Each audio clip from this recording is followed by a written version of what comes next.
Salut à tous, aujourd'hui sur la chaîne RC Fada on va discuter, on va parler du team Coralie Skitter. Je l'utilise depuis à peu près un an et demi. J'ai pas trop roulé avec, j'ai fait 30 ou 40 packs, pas plus. Mais je vais faire un petit retour parce que on n'en voit pas trop sur YouTube et c'est quand même une bonne machine, hein. On le trouve actuellement entre 450 il me semble et 550 euros. Donc c'est quand même un budget, du coup c'est bien de savoir s'il vaut le coup ou pas. Donc moi, mon utilisation à moi, c'est une utilisation normale. Je l'utilise avec les rampes de jouer club. Vous les verrez sur les vidéos. Je l'envoie pas sur la Lune, pas d'orbitation sur Mars. Enfin, c'est du roulage normal, on va dire, hein. Des sauts, mais c'est pas non plus pompé up, hein. Donc une utilisation, on va dire moyennement soft. On y met quand même des pelles, donc on a pu quand même tester sa résistance. Surtout qu'au début c'était ma femme qui l'utilisait et elle n'avait pas l'habitude des RC, donc elle lui a mis tarif. Du coup il y a quelques points négatifs, il y a des points positifs et des points négatifs. On va parler des points négatifs en premier. Bon, le premier, comme toutes les RC de nos jours en Lexan, c'est la carrosserie. Si tu veux la garder intacte, bon, je la trouve jolie. Si tu veux la garder assez propre, moi je te conseille de prendre des carrosseries incassables. Les carrosseries de chez Elsace RC Body. Tu les trouveras sur Facebook. Voilà, tu vois, ça par contre c'est un prix tarif et ça bouge pas. Tu peux y aller. T'as plusieurs formes. Moi j'ai pris celle-là, mais t'as plein de formes et c'est réellement incassable, quoi. On dit aussi des clés poubelles, tu vois, tellement c'est vraiment solide. Tu peux y aller, quoi. Donc ça c'est quelque chose qu'il faut prendre en compte parce que la carrosserie d'origine elle va pas tenir longtemps comme sur toutes les RC, au moins les 3/4. Donc c'est quand même je crois 60 euros de plus dans le budget. Donc voilà, ça se calcule, mais il faut savoir que moi j'ai toujours roulé avec la carrosserie incassable. J'ai fait qu'un pack avec la carrosserie d'origine et j'ai vite compris qu'il fallait que je la change. Donc ça c'est le premier point, carrosserie incassable. Le second point, vous pouvez voir sur le châssis, moi j'ai installé des bavettes là que je me suis fait avec de l'intercalaire de classeur classique, hein. Je me suis fait des bavettes, pourquoi? Parce qu'en fait les roues avant, quand elles tournent, quand tu es dans la terre ou quoi, tout rentre dedans. Et comme si vous pouvez voir, c'est un bac fermé. Je sais pas si on vous le voit bien à la caméra. Quand ça rentre, ça sort plus. Donc un peu gênant pour moi, un peu chiant. D'autant plus que je crois que la transmission n'est pas complètement fermée, donc il y a de quoi tout abîmer. Du coup j'ai fait aussi avec un intercalaire, là je sais pas si on va le voir, je me suis fait une butée pour éviter que la merde aille directement dans le pignon et la couronne. Ça marche plus ou moins, ça marche puisque la couronne est toujours vivante. Mais voilà, ça c'est un des points qu'il faut pas négliger pour moi, c'est que c'est un bac fermé, du moins quasiment fermé. Du coup tout ce qui rentre par les roues avant reste dedans, tu vois, ça se balade là et ça fait de la boue.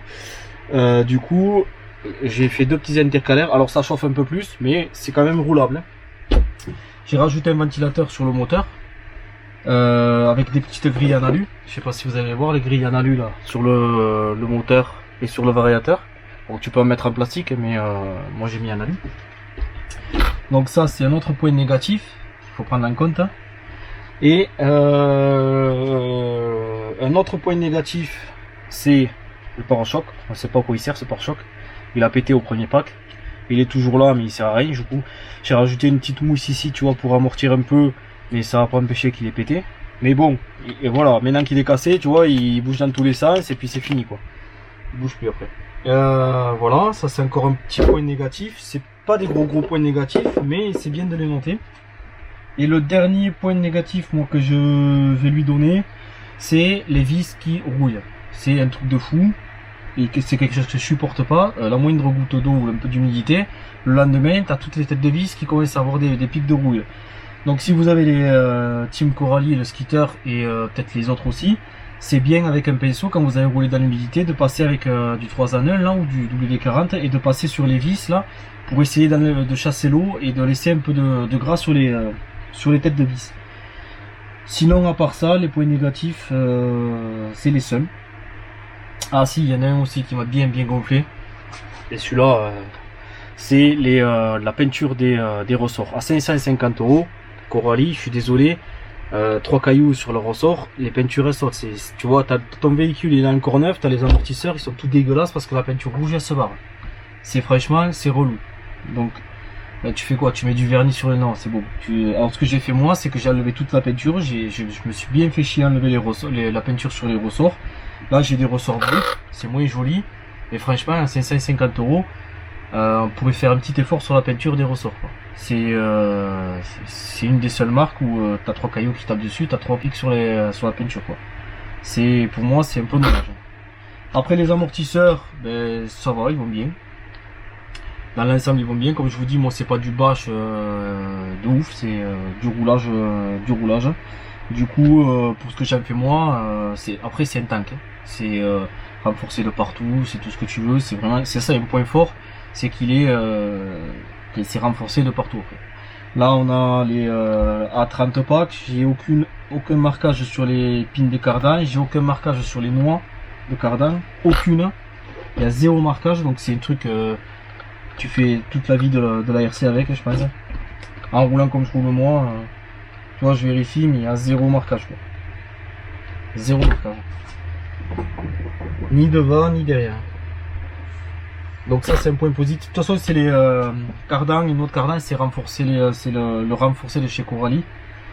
Ensuite, qu'est-ce qu'on peut dire? Ouais, du coup, c'est hyper compact, c'est un tank, hein, c'est bien renforcé.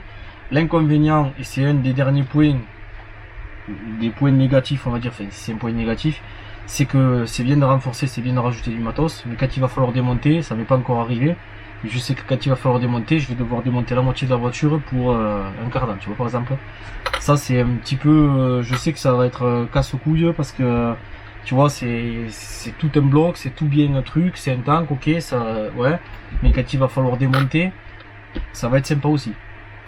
Niveau électronique, ouais, il y a plus rien à dire sur l'électronique Team Coralie, ça va super bien. Il y a assez de punch, il y a de la puissance, il y a de la longe. Nous on utilise les batteries 4S, il me semble, oui. 4S en 5000 ou 6000 mAh. On a entre un quart d'heure et 20 minutes d'autonomie selon comment on roule. Le cerveau, ben, c'est encore le cerveau d'origine. Donc il va très bien. Je pense que j'ai un petit peu le sauve-cerveau un petit peu détendu. C'est peut-être ça aussi qui fait qu'il est toujours vivant et toujours dans la voiture. Mais néanmoins il est là pour les cerveaux d'origine.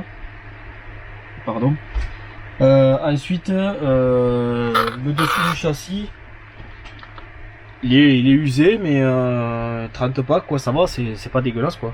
Après il touche, hein, dès qu'on saute il touche un peu. Parce que du fait qu'il soit hyper renforcé, hyper blocos, ben, il est un peu plus lourd que la normale. Donc je sais pas combien il fait, j'ai pas pesé. Il y a d'autres vidéos où sur le descriptif de la boîte ça va être indiqué. On va pas chipoter là pour le poids et trucs et machin. On n'est pas là pour ça. Hein. Moi je donne juste un avis sur le roulage que j'ai eu. Les pneus, ben les pneus ils vont bien sur tous les terrains. Il est joueur, c'est pas trop glissant, ça adhère pas trop, c'est un bon compromis entre tout. L'usure est bonne. Là ils ont 30 packs. Ils peuvent en faire encore, je sais pas, encore 60 ils peuvent les faire, hein, je pense. Au niveau des diffs, au niveau des huiles à morteau, au niveau des huiles de diff, j'ai encore rien fait. Parce que moi je suis quelqu'un qui roule, je fais les entretiens, tu vois, genre à 45, 50 packs, 60 packs, ça dépend, voilà. Si l'amortisseur il montre aucun signe de faiblesse ou de bruit bizarre, je vais pas changer les huiles pour le fun, tu vois. Pour moi ça sert à rien, j'ai plein de RC, j'ai pas le temps pour, voilà, moi j'aime bien rouler, l'entretien quand il faut le faire et les réparations quand il y en a. Pareil pour les huiles de diff, je les ai pas touchées, c'est full d'origine. Là pour le coup le skitter il est, que je dise pas de conneries, il est full d'origine depuis le début. Je n'y ai rien fait dessus. De temps en temps je resserre un petit peu les boules de direction là, qui ont besoin de temps en temps d'être un petit peu resserrées. Mais sinon dans l'ensemble, je me suis coincé le doigt. Voilà. Sinon dans l'ensemble, c'est un engin plutôt positif pour moi. C'est fiable, c'est solide, ça marche bien, ça marche fort. Donc voilà. Après je ferai aussi une vidéo sur Chronos de mon beau-père. Mais enfin, nous on en est aussi content. On est globalement content de la marque Team Coralie. Moi j'avais acheté ça il y a à peu près 1 an ou 1 an et demi. Et je vous dis, bon, à part la première utilisation où j'ai pété le pare-choc et je me suis aperçu, parce que j'étais trop pressé, j'en ai fait un peu dans le gazon humide, je me suis aperçu que, je crois même que le temps que je rentre chez moi, il y avait déjà de la corrosion sur les têtes de vis. Donc ça m'a mis un peu un petit coup de pression. Mais après, sinon, à part ça, ça se met aussi sur les cardans. Mais la corrosion se met aussi sur les cardans. Donc je baigne de temps en temps, je mets avec un pinceau, je mets du 3 en 1 sur les cardans et tout. Alors ça serait bien à 350 € qu'on n'ait pas besoin de le faire. Mais bon, c'est aussi un petit détail qui est pas non plus, tu vois, ça t'empêche pas de rouler quoi. C'est moi qui suis un peu psycho quoi. Sinon dans l'ensemble après, il n'y a pas grand chose à dire, si ce n'est que pour moi c'est une bonne RC. C'est entre un monster truck et un truggy, voilà, c'est vivace, ça saute bien, il est assez équilibré en l'air. Là, bon, maintenant que j'ai la carrosserie incassable, c'est encore en plus. Mais là, ils ont mis un tampon. Je sais pas si on le voit, là, ouais, on va le voir. Un tampon comme ça, quand tu te retournes, ta carrosserie elle est pas écrasée. Bon, en plus avec la carrosserie incassable, tu risques plus rien. Voilà. Donc voilà ce que ça donne avec la carrosserie incassable. Alors on aime ou on n'aime pas. Elle est un peu particulière, mais bon, moi j'aime bien. Après quand tu roules, tu le vois plus de toute façon. Voilà, ça c'est une carrosserie Elsa RC Body. Tu les contactes sur Facebook. Et ils font toutes les carrosseries. Après ils font X-Max, ils font tout. Ils font le Santon, ils font tout. Et ça, tu vois, quand tu tombes sur le toit, ça s'appuie directement sur le truc, ça te fait un truc, ça fait un bloc, donc ça va bien. Voilà, après, il n'y a pas grand chose d'autre à dire parce que j'ai rien cassé en 30 packs, 30 ou 40 packs. Avec, je vous dis, du roulage, voilà, des fois, on est mal retombé, très mal retombé. Il y a d'autres RC qui ont répété. Alors bien sûr, ouais, il est hyper renforcé. La radio, je vais pas trop en parler parce que comme je dis sur toutes mes vidéos, je parle de ce que j'ai utilisé et la radio je ne l'ai pas utilisée, j'ai mis directement sur la FlySky GT6. Donc la radio, je n'en parlerai pas parce que elle est jolie, truc machin si tu veux, mais je l'ai pas utilisée, donc je donne pas d'avis sur ce que j'ai pas utilisé. Des retours que j'ai, elle fonctionne très bien. En plus elle est sympa, ils ont changé là, c'est plus les anciennes Coralie. Mais je l'ai pas utilisé, donc je peux pas donner mon avis. Elle est dans le placard là depuis X temps, depuis le début. Et donc voilà, parce que nous on essaie de mettre toutes nos radios, toutes nos RC sur la même radio pour quand tu sors ne pas avoir 50 radios, parce qu'on est à 7 ou 8. Donc à chaque fois tu sais plus quelle radio. Donc voilà pour le team Coralie.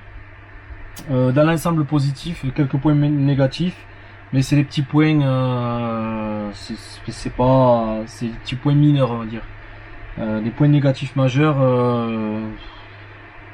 il y en a pas, tu vois, c'est plus des trucs qu'il faut y chier quoi, les ressorts la peinture qui se barre, les vis qui rouillent, ça c'est des trucs tu vois qui me gonflent un peu, surtout sur des machines à 350 €, mais c'est mineur, tu peux pas, ça t'empêche pas de rouler quoi. Même le pare-choc qui sert à rien. Alors Team Coralie a toujours dit que c'était juste un pare-choc décoratif, mais limite tu le mets pas parce que là il est décoratif ok mais il est dégueulasse. Voilà, ça c'est mon avis apparemment. Après voilà, rien de plus à dire sur le Team Coralie. Vous le verrez en action sur la chaîne. Si jamais il y a des casses, je les réparerai en live ou en vidéo. Mais voilà, pour le moment rien de cassé, rien d'usé, voilà. Donc voilà pour le bilan du Skitter. Si t'es pas abonné sur la chaîne, ben tu peux t'abonner, ça serait cool. Hésite pas à partager, hésite pas à discuter en description si jamais t'as des choses à dire qui sont pas forcément du même avis que moi. N'hésite pas à le mettre dans le descriptif. Et voilà, à plus tard sur la chaîne RC Fada.